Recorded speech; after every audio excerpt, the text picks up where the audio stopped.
অসংখ্য ধন্যবাদ সবাইকে। Thank you. He lived a life like a rock star. He delivered hits like a rock star. Zubeen Garg will never be forgotten and will always hold a golden name in all our hearts. রথচিত্র মিলায়ন এবার আপনাদের জন্য একটা ছোট্ট tribute for Zubeen Garg, আমাদের সবচেয়ে বড়।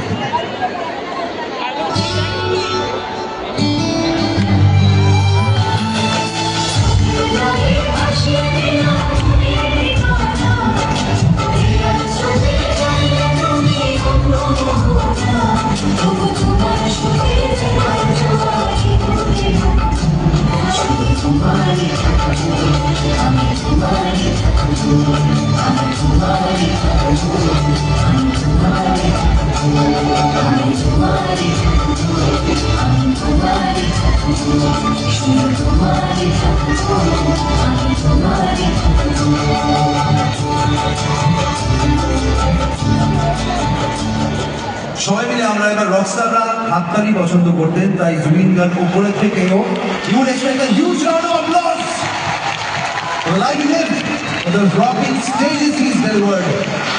আর এইবার আমরা চলে আসবো আমাদের ফাইনাল অ্যাক্ট। অনেক জার্নি অসম্পূর্ণ, তাই এবার সেরকম একজন মানুষকে স্মরণ করার পালা। আমরা যার কথা বলছি, উই আর সো আনফর্চুনেট যে আমরা গতকাল ওনাকে হারিয়েছি। উনি নিজে বাঙালি ছিলেন না, কিন্তু উনার বাঙালির প্রত্যেক বাড়িতে বাড়িতে এখন ওনার বাংলা গান বাজে। যিনি বাংলা ইন্ডাস্ট্রির একটা নতুন ভয়েস হয়ে এসেছিলেন, প্রত্যেক কম্পোজারের স্বপ্ন ছিল ওনাকে নিয়ে কাজ করা। তোমরা বুঝতে পারছো কার কথা বলছি। আমরা সবাই জানি, আমরা সবাই শোকাহত।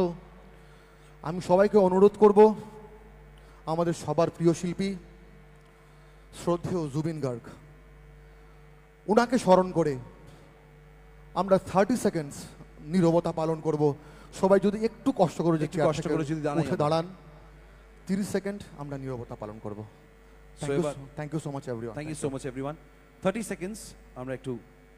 অনেক জার্নি অসম্পূর্ণ, তাই এবার সেরকম একজন মানুষকে স্মরণ করার পালা। আমরা যার কথা বলছি, উই আর সো আনফর্চুনেট যে আমরা গতকাল ওনাকে হারিয়েছি।